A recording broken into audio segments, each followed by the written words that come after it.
नमस्कार। आजकाल सोशल मीडियावरती व्हायरल होत असलेल्या त्या योजनेचं नाव आहे मुख्यमंत्री बाल आशीर्वाद योजना। महिन्याला 4000 रुपये मिळणार असं या पोस्टमध्ये फोटोमध्ये सांगितलेलं आहे। यामध्ये असं सुद्धा सांगितलं आहे की 4000 रुपये मिळतील ज्यामध्ये 1 मार्च 2020 नंतर ज्यांचे दोन्ही पालक किंवा त्यापैकी एकाचा मृत्यू झाला असेल त्या मुलाचे वय 18 वर्षापेक्षा कमी आहे व त्या कुटुंबातील 2 मुलांना 4000 रुपये मिळतील असे सांगितले जात आहे। तसेच इचलकरंजी शाळेचा शिक्का आणि यामध्ये कागदपत्रे कोणकोणती लागतात, अर्ज कुठे भरायचा आहे, टीप वगैरे आणि मोबाईल नंबर सगळी माहिती यामध्ये दिलेली आहे। पण ही संपूर्ण जी काही योजना आहे ही फेक आहे। महाराष्ट्रामध्ये कोणतीही अशी योजना चालू नाही, कोणताही GR सुद्धा उपलब्ध नाही आणि महाराष्ट्र सरकार ही योजना राबवत नाही ही गोष्ट कायम लक्षात ठेवा।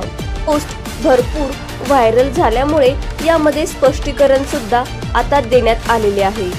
काय स्पष्टीकरण आहे ते पहा। मुख्यमंत्र्यांचा बाल आशीर्वाद निघाला खोटा, म्हणजे बाल आशीर्वाद योजना आहे ती फेक आहे। काय सांगितलंय तर कोल्हापूर इचलकरंजीतील एका हायस्कूलने अस्तित्वात नसलेल्या राज्य शासनाच्या महिन्याला 4000 रुपये मदतीच्या बाल आशीर्वाद योजनेची माहिती सही शिक्क्यासह दिल्याने पालकांची तारांबळ उडाली आहे आणि जिल्हा महिला व बाल विकास अधिकारी कार्यालयाकडे तक्रार केल्यानंतर हा नेमका प्रकार काय आहे तो उघडकीस आलेला आहे। आता ही जी योजना आहे ती मध्य प्रदेश मुख्यमंत्री बाल आशीर्वाद योजना आहे, म्हणजे मध्य प्रदेश मध्ये ही योजना आहे आणि अशी दोन्हीपैकी एक व दोन्ही पालक नसलेल्या मुलांसाठी मदतीची योजना आहे। सरकार अशा पाल्यांना दरमहा काही रक्कम देते, त्याची माहिती सोशल मीडियावरती फिरत होती।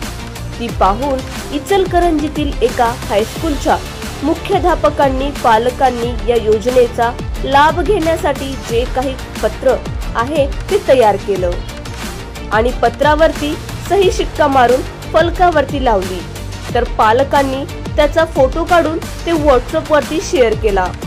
हायस्कूलचा शिक्का व मुख्याध्यापकाची सही असल्याने लोकांना ते खरं वाटायला लागलं, परंतु योजना फेक आहे।